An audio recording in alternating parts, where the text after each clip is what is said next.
அன்புக்குரிய இறை மக்களே, உங்களை ஆண்டவர் இயேசு கிறிஸ்துவனுடைய திருப்பெயராலே நான் வாழ்த்துகிறேன். நம்முடைய தாயும் தந்தையுமாகிய கடவுளிடமிருந்தும் நம் ஆண்டவர் இயேசு கிறிஸ்துவனிடமிருந்தும் நமக்கு அருளும் அமைதியும் உண்டாவதாக. ஒவ்வொரு நாளும் இந்த காலை தியான வழிபாட்டிலே நாம் என்ன நோக்கத்தோடு ஜபத்தோடு உபவாசத்தோடு பங்கு பெறுகிறோமோ அதனை ஆண்டவர் நம்முடைய வாழ்வில் நிறைவேற்றி தருவாராக. இந்த ஆண்டு தவக்காலத்தில் நாம் பாவத்தின் பரிமாணங்கள் என்கின்ற செம்பொருளில் ஒவ்வொரு நாளும் ஒவ்வொரு தலைப்பின் கீழ் நாம் சிந்தித்து கொண்டு வருகிறோம். இந்த நாளிலே நாம் சிந்திக்க இருக்கும் தலைப்பு அகந்தையால் மதி இழப்பது பாவம் அல்லது மேட்டிமையால் மதி இழப்பது பாவம். அகந்தை என்று சொன்னால் ஆங்கிலத்தில் அதனை ஈகோ என்று சொல்லுகிறோமே, அதுதான். அகந்தையால் மதி இழப்பது பாவம். இந்த அகந்தை இருப்பது தவறு அல்ல. எல்லா மனிதரிடத்திலும் இந்த அகந்தை இருக்க வேண்டும். ஆனால் அது அளவை மீறக்கூடாது என்பதுதான் உளவியலாளர்களுடைய ஆலோசனை. ஒரு மனிதனுக்கு இந்த அகந்தை இல்லாவிட்டால் அவர் வளர முடியாது. இந்த ஈகோ தான் நம்மை முன்னுக்கு தள்ளிக்கொண்டே இருக்கும். ஆனால் அது எப்போது அளவை மீறுகிறதோ அப்போது அது ஆபத்தாகி விடுகிறது என்று சொல்லுகிறார்கள். இப்போ ஒரு எடுத்துக்காட்டாக சொல்லணும்னா, பசி இருக்குது, பசி எடுத்தால் சாப்பிடணும். ஆனால் அளவுக்கு மீறி சாப்பிட்டா அது வாந்தியில் போய் முடியும், தலை சுத்தம், ஒரு மாதிரி கொமட்டும். அதுபோல தான் அந்த அகந்தை என்பதும். நாம் நம்மில் திறமைகளை கண்டறிகிற போது அந்த திறமைகளை குறித்து அகந்தை கொள்ளுகிறோம். ஒருத்தருக்கு திறமை இருக்குது அப்படின்னா அவருக்கு கொஞ்சம் மேட்டிமை இருக்கத்தான் செய்யும், அதை நம்ம ஒன்றும் செய்ய முடியாது. ஆனால் அந்த மேட்டிமையை கையாளுகிறாரே ஒருவர், கட்டுப்பாட்டுக்குள் வைத்திருக்கிறாரே ஒருவர், அவரே சிறந்த மனிதர். பெயரும் புகழும் பணமும் பட்டமும் பதவியும் அதிகாரமும் அழகும் தனக்கு இருக்கிற போதும் அதை குறித்து மேன்மை பாராட்டாமல் அந்த அகந்தையை தன்னுடைய கட்டுப்பாட்டுக்குள் வைத்திருக்கிற மனிதரே சிறந்த மனிதர். ஆனால் தனக்கு திறமை இருக்கிறது, பல்வேறு காரியங்கள் இருக்கிறது என்று ஒருவர் மேட்டிமை கொள்ளுவாரே ஆனால், அதில் அவர் மகிழ்ந்து திளைப்பாரே ஆனால் அது பாவம். திருமறையிலிருந்து நான் ஒரு எடுத்துக்காட்டை உங்களுக்கு சொல்ல விரும்புகிறேன். ஒரு நல்ல உழைப்பாளி உழைத்து அறுவடை செய்து திரளான சம்பாத்தியத்தை அவர் பெறுகிறார். ரொம்ப சந்தோஷம். கடினமாக உழைத்து அதையெல்லாம் சேர்க்கிறார். ஆனால் களஞ்சியத்தை இடித்து பெரிதாக்குவேன் என்று சொல்கிறார். அப்பவும் தப்பு இல்லை. ஆனால் அவர் சொல்கிறார் பாருங்கள், என் ஆத்துமாவே நீ புசித்து குடித்து திருப்தியாயிரு, பல்லாண்டு காலத்திற்கு உனக்காக சேர்த்து வைத்து விட்டேன் என்று தன்னுடைய மேட்டிமையால் தன்னைத்தானே புகழ்ந்து கொள்கிறார். அதுதான் பாவமாக கருதப்படுகிறது. திறமை இருக்கின்ற மனிதரிடத்தில் கொஞ்சம் கனம் இருக்க தான் செய்யும். ஒருவர் நல்லா படிக்கிறார் வகுப்பில் அப்படின்னா அவர் கொஞ்சம் இருப்பார், அதை நம்ம ஒன்றும் செய்ய முடியாது. ஒரு விளையாட்டு வீரர் சிறப்பாக விளையாடுகிறார்னா அவருக்கு கொஞ்சம் அகந்தை இருக்கத்தான் செய்யும். ஆனால் அந்த அகந்தையால் பிறரை நாம் மடங்கடிக்க வேண்டும் என்று நினைக்கிறோமே, அப்போதுதான் அது பாவமாக மாறிவிடுகிறது. நாம் படிக்க கேட்ட இந்த திருமறை பகுதியிலும் ஆகான் அரசனால் உயர்த்தப்படுகிறார். உயர்த்தப்பட்ட உடனே அவருக்கு இந்த அகந்தை வந்துவிட்டது. அகந்தை வந்தது கூட தவறு இல்லை. சரி, அரசர் அவரை உயர்த்தி இருக்கிறார், ஆகையால் அவருக்கு அந்த அகந்தை இருக்கிறது, இருக்கட்டும். ஆனால் அதனால் யூத மக்கள் அனைவரையும் நான் அழித்து விடுவேன் என்று நினைக்கிறாரே, அதுதான் மிகப்பெரிய பாவமாக கருதப்படுகிறது.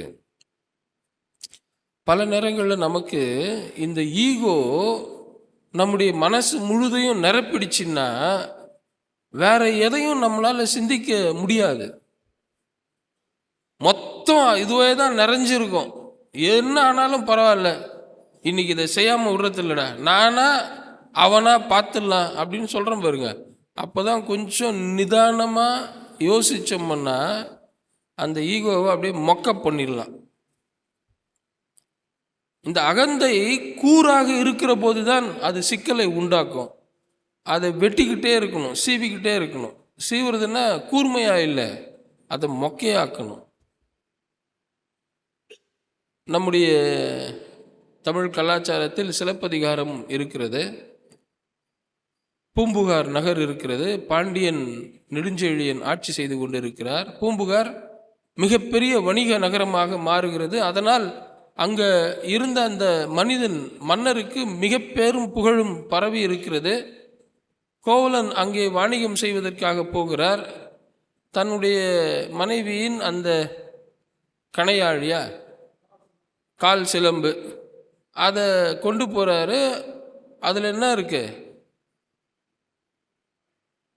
மாணிக்கம் இருக்கிறது. உடனே இது அரசியுடைய கணையாழி, இதை அவன் எடுத்துகிட்டு போயிட்டான்னு சொல்கிறாங்க. அரசனும் தன்னுடைய மேட்டிமையால், என்னுடைய நகரம் வணிக நகரம், என்னுடைய நகரில் எனக்கே நீ சொல்கிறாயா அப்படின்னு இந்த ஈகோ நிறைந்த மனிதராக அது என்ன ஏதுன்னு விசாரிக்காம, அதை உடைச்சியும் பார்க்காம உடனே அவரை கொலை செய்ய துணிந்து விடுகிறார். மேட்டிமை நம்முடைய மதியை இழக்கச் செய்துவிடும். அகந்தை நம்முடைய மதியை இழக்கச் செய்துவிடும். அதுக்கப்புறமா தான் நமக்கு தெரியும், கண்ணகி வருகிறார்கள், அந்த சிலம்பை கொண்டு வாருங்கள் என்று சொல்லுகிறார்.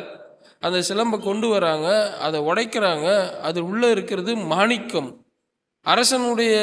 அரசியுடைய கால் சிலம்பு எதால் செய்யப்பட்டு இருக்கும்? முத்துக்களால் செய்யப்பட்டு இருக்கும். அப்போ தான் அரசன் சொல்வார், ஐயோ நான் தப்பு செஞ்சிட்டேன், நானா மன்னன், நானே கள்வன் அப்படின்னு சொல்லுவார். எதற்காக இதை சொல்லுகிறேன்? நம்மில் அகந்தை பெருகுகிற போது நாம் மதியை இழந்து விடுவோம். அது பாவம். தீயோன் அலகை பிசாசு செய்கின்ற முதல் காரியம் நம்முடைய மதியை மயக்கி விடுவான். We will not be able to be in the state of consciousness. நாம் நினைவுள்ளவர்களாக இருக்க முடியாது. பிசாசு செய்கிறது வேலை அதுதான். ஒன்று கோபத்தை நமக்குள்ள அதிகமாக்கி சிந்திக்க முடியாத செய்வான். ஈகோவை நம்மில் அதிகமாக்கி சிந்திக்க முடியாமல் செய்வான். இச்சையை நம்மில் அதிகமாக்கி சிந்திக்க முடியாமல் செய்வான். இங்கே ஆமான் தனக்கு ஒருவர் வணங்கவில்லை என்கின்ற அந்த மமதையில், மேட்டிமையில், இந்த நாட்டிலே அரசனுக்கு அடுத்து நான் தான் பெரியவன் என்கிற மமதையில் யூத இனத்தையே அழிக்க அவர் முற்படுகிறார். இதுதான் பாவம். இந்த பின்னணியத்தில் நாம் 3 குறிப்புகளின் கீழாக சிந்திக்கலாம். முதல் குறிப்பு, அகந்தை வந்துவிட்டால் தனக்கு முன் எல்லாரும் தலை குனிய வேண்டும் என்கின்ற எண்ணம் வந்துவிடும். ஒருத்தர் நல்ல திறமையான ஒரு ஆட்டக்காரர்னு வைத்துக்கொள்வோம். அவர் சொல்லுவார், இன்னைக்கு ஆட்டத்தால் எதிராளிகள் குழுவை மண்ணை கவ வைக்கிறேன் பாருன்னு சொல்லுவார். ஆப்போசிட் டீமை இன்னைக்கு பாடுற மண்ணை கவ வைக்கிறேன் பாரு, என்னுடைய ஆட்டத்தை பாரு. இன்னைக்கு பிறர் தலை நிமிர்ந்து நடக்க வேண்டும். ஆனால் ஒருவருக்கு அகந்தை வந்துவிட்டால், இந்த ஈகோ அதிகமாயிடுச்சுன்னா, அவர் எப்போதும் தனக்கு முன் பிறரை தலை குனிய செய்வார். இங்க ஆமானுக்கும் அப்படித்தான். எல்லோரும் அவருக்கு தலை குனிந்து வணங்குகிறார்கள். மொர்தெக்காய் கடவுளுக்கு மட்டும்தான் வணங்கி தலை குனிவார், யூதர்களுடைய வழக்கம். இப்போது ஆமான் வருகிற போது இவர் மட்டும் தலை குனிவது இல்லை. அது இவருக்கு வெறுப்பாகிறது, கோபத்தை ஏற்படுத்துகிறது, இன்னும் அகந்தையை அவருக்குள் தூண்டுகிறது. இதுல என்ன ஒரு விஷயம் அப்படின்னா, ஒருவரை வணங்குகிற போது அவர் தன்னை பெரிய மனிதராக நினைத்துக் கொள்ளுகிறார், கடவுளுக்கு இணையாக தன்னை மாற்றிக்கொள்ளுகிறார். எல்லோரும் என்னை வணங்க வேண்டும் என்று சொல்லுகிற போது கிட்டத்தட்ட கடவுளுக்கு இணையாக அவர் தன்னை உயர்த்தி கொள்ளுகிறார். செல்ஃப் வர்ஷிப் என்று சொல்லுவார்கள். இதை சிந்திக்கிற போதுதான் லூசிஃபர் குறித்து சிந்திக்க தோன்றியது. லூசிஃபருடைய பாவமும் அதுதான். எல்லோரும் தன்னை புகழ வேண்டும், தன்னை பாட வேண்டும் என்று விரும்பினார். கடவுளுக்கு இணையாக தன்னை மாற்ற வேண்டும் என்று நினைத்தார். கடவுள் அதை பாவம் என்று நினைத்து மனுக்குலத்திற்கு வலியுறுத்தவே அவரை கீழே, மேலிருந்து அவரை கீழே தள்ளினார். அப்போ எப்பெல்லாம் நாம எனக்கு பிறர் தலைகுனிய வேண்டும் என்று நினைக்கிறோமோ அப்போதெல்லாம் நாம் நம்மை கடவுளுக்கு இணையாக எண்ணுகிறோம். கடவுளுக்கு இணையாக எண்ணுவது தவறு, பாவம். செல்ஃப் வர்ஷிப் பாவம் என்பதை தான் நாம் இந்த நாளில் புரிந்து கொள்ள வேண்டும். பல நேரங்களில் நாம் நமக்கு இருக்கும் பணத்தால், பதவியால், பட்டத்தால், அறிவால், அதிகாரத்தால், அழகால் நாம் நம்மையே மேட்டிமையாக நினைத்து கொண்டு கடவுளுக்கு இணையாக்குகிறோம் நம்மை. அது பாவம். இரண்டாவதாக, தன் இனத்தை தவிர பிற இனத்தை அழிக்க வேண்டும் என்று நினைப்பார்கள் இந்த மேட்டிமை நிறைந்த மக்கள்.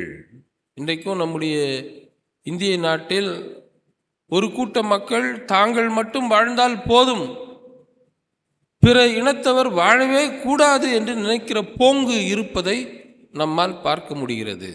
இந்த ஆமானோ இந்த யூத இனம் ஒருவரும் ஆகாஷ்வேரினுடைய நாட்டில் ஆளுகையின் கீழ் இருக்கக்கூடாது என்று நினைக்கிறார்.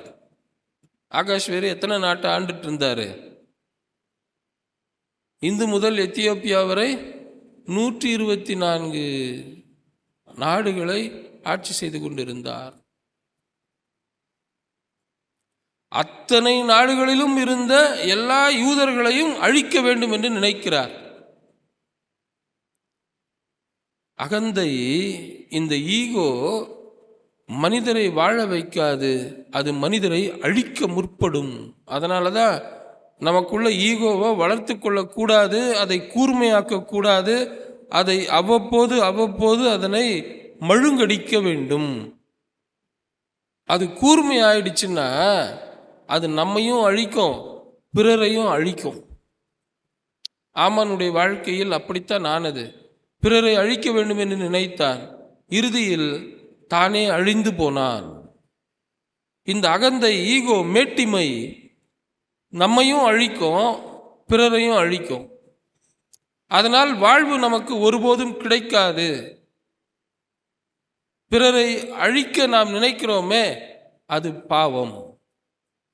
இங்க ஒரு பெரிய ஜெனோசைட்னா இன அழிப்பு, அதை ஆமான் செய்ய முற்படுகிறார். நான் இதை பற்றி யோசிச்சுட்டு இருக்கும்போது காடுகள் பற்றி யோசித்தேன், விலங்குகள் பற்றி யோசித்தேன். காடுகளில் விலங்குகள்லாம் கூட்டமாக மேய்ஞ்சிட்டு இருக்கோம். அது பசிக்காகத்தான் சாப்பிடுமே தவிர சும்மா போய் எல்லாத்தையும் அடித்து ஒரு இனத்தையே காலி பண்ணணும்னு நினைக்காது. இப்போ சிங்கம் இருக்குது, மான் கூட்டம் இருக்குது, மொத்தத்தையும் அடித்து காலி பண்ணாது. ஏன்னா அதுக்கு தெரியும் அதை காலி பண்ணிட்டா நம்மளும் காலி ஆகிடுவோம். ஏன்னா அதுக்கப்புறம் சாப்பிட்றதுக்கு எதுவும் இருக்காது. அந்த உணவு சக்கரம் சுற்றிக்கிட்டே இருக்கணும் அப்படின்றதுனால பசி எடுத்தால் போய் சாப்பிடும், அது அழிக்கிறது இல்லை. ஆனால் மனிதன் மட்டும்தான் தனக்கு இருக்கும் திறமையால், பலத்தால் பிறரை அழித்து விட வேண்டும் என்று நினைக்கிறார். அவருக்கு தெரியல, பிறரை அழிச்சிட்டா நாமளும் அழிந்து போய் விடுவோம் என்பது. இந்த தவக்காலத்தில் நான் வாழ வேண்டும், நான் வாழ வேண்டுமேயானால் பிறர் வாழ வேண்டும். அதுதான் ரொம்ப முக்கியம். பிறர் வாழ்ந்தால்தான் நான் வாழ முடியும் என்பதை இந்த தவக்காலத்திலே நாம் கற்றுக்கொள்ள வேண்டும். மூன்றாவதாக, மேட்டிமை, அகந்தை அவமானத்தை நம்முடைய வாழ்வில் கொண்டு வரும். எனக்கு எல்லோரும் மதிப்பளிக்க வேண்டும் என்று ஆமான் நினைக்கிறார். ஆனால் இறுதியில் அவரும் அவருடைய குடும்பத்தார் எல்லோரும் அழிவதை நம்மால் பார்க்க முடிகிறது. கிட்டத்தட்ட ஆமான் கொல்லப்படுகிற போது அவருடைய வீட்டில் இருக்கின்ற எல்லோரும் அவர்கள் கொல்லப்படுகிறார்கள். 7ஆம் அத்தியாயம் 9வது வசனம். அச்சமயம் மன்னருக்கு பணிவிடை செய்த அர்போனா என்ற அலுவலர் மன்னரை நோக்கி, அதோ ஆமானின் வீட்டெதிரே மன்னருக்கு நல்லது செய்த மொர்தெகாயை தூக்கிலிட ஆமான் நாட்டிய 50 முழ தூக்கு மரம் என்றான். அதற்கு மன்னர், அதிலேயே அவனை தூக்கிலிடுங்கள் என்றார். மொர்தெகாயை தூக்கிலிட அவன் நாட்டிய தூக்கு மரத்திலேயே ஆமான் தூக்கிலிடப்பட்டான். மன்னரின் சீற்றமும் தணிந்தது. நம்முடைய வாழ்வில் அவமானமும் அழிவும் வர்றதுக்கு முன்னால நாம் கொஞ்சம் சுதாரிச்சுக்கணும் இல்லையா? திருமறையில் நாம் பார்ப்போம், அழிவு வர்றதுக்கு முன்னாடி என்ன வருமா? அகந்தை வருமா? அப்போ நமக்கு கொஞ்சம் மேட்டிமை, கொஞ்சம் அகந்தை வருது, நமக்கு தெரியும். வருது அப்படின்னா ஒரு ஸ்பீட் பிரேக்கர் மாதிரி என்ன பண்ணிக்கணும், கொஞ்சம் அப்படியே நிதானம், ஓகே அப்படின்னு ஸ்பீட் பிரேக்கரில் நம்ம வாகனத்தை கம்மி பண்ணுற மாதிரி கம்மி பண்ணிக்கிட்டோம்னா திருப்பத்தில் நம்ம அழகாக திரும்பி போயிடலாம். அப்படி இல்லைன்னு சொன்னால் வாழ்க்கையில் பல்வேறு திருப்பு முனைகள் எதிர்பாராத விதமாக நடைபெறும். அப்படி நடைபெறுகிற போது இந்த அகந்தை என்கின்ற வேகத்தில் நாம் ஓடுகிற போது நாம் முட்டி மோதி நம்மையே நாம் காயப்படுத்தி கொள்ளுவோம். இறுதியில் நம்முடைய வாழ்வு பறிபோய்விடும். இந்த தவக்காலத்தில் நாம் அகந்தை நம்மில் இருக்கிறது என்றால் அதனை நாம் மழுங்கடிக்க, அதனை நம்மிலிருந்து தூக்கி எறிய நாம் அழைக்கப்படுகிறோம். இயேசு ஒருவர் கேட்பார், நல்ல போதகரே அப்படின்வார். அப்போ இயேசு சொல்வார், ஏன்பா இந்த மாதிரி சொல்கிற? பிதாவை தவிர வேறு ஒருவரும் நல்லவர் அல்ல. நான் வணக்கத்துக்குரியவன் அல்ல, பிதாதான் வணக்கத்துக்கு உரியவர் என்று சொல்லுவார். அது மட்டும் இல்லை, தன்னிடத்தில் வருகிற மக்கள் எல்லாரையும் தாயும் தந்தையும் ஆகிய கடவுள் பக்கமாக திருப்பினார். இயேசு ஒருபோதும் என்னை வணங்குங்கள் அப்படின்லாம் சொன்னதே இல்லை. தன்னை ஒருபோதும் மேன்மை பாராட்டி கொண்டதே இல்லை. இயேசு செய்த அற்புதங்களில் கூட இந்த அற்புதத்தை பார்த்து கடவுளை துதித்தார்கள் அப்படின்னு தான் இருக்கும், இயேசுவை போற்றினார்கள் அப்படின்னு இருக்காது. இயேசு செஞ்ச முதல் அற்புதம் எது? கானா ஒரு திருமணத்தில் அதை செய்வார். இவ்விதமாக தம் மாட்சியை வெளிப்படுத்தினார்னு இருக்கும். அது தன்னுடைய மாட்சி அல்ல, கடவுளின் மாட்சியை அவர் பூ உலகில் வெளிப்படுத்தினார். இயேசு ஒருபோதும் ஒருவரையும் அழிக்க வேண்டும் என்று நினைத்தது இல்லை. எல்லாரையும் வாழ வைக்கணும்னு தான் இந்த சிலுவையில் அவர் தன்னை அழித்து கொண்டார். பிறரை அழிக்க வேண்டும் என்று நினைத்தான் ஆமான். ஆனால் தான் அழிவதின் வழியாக பிறருக்கு வாழ்வு பிறக்க வேண்டும் என்று சொல்லி இயேசு சிலுவையில் தன்னை அறைய ஒப்பு கொடுத்தார்.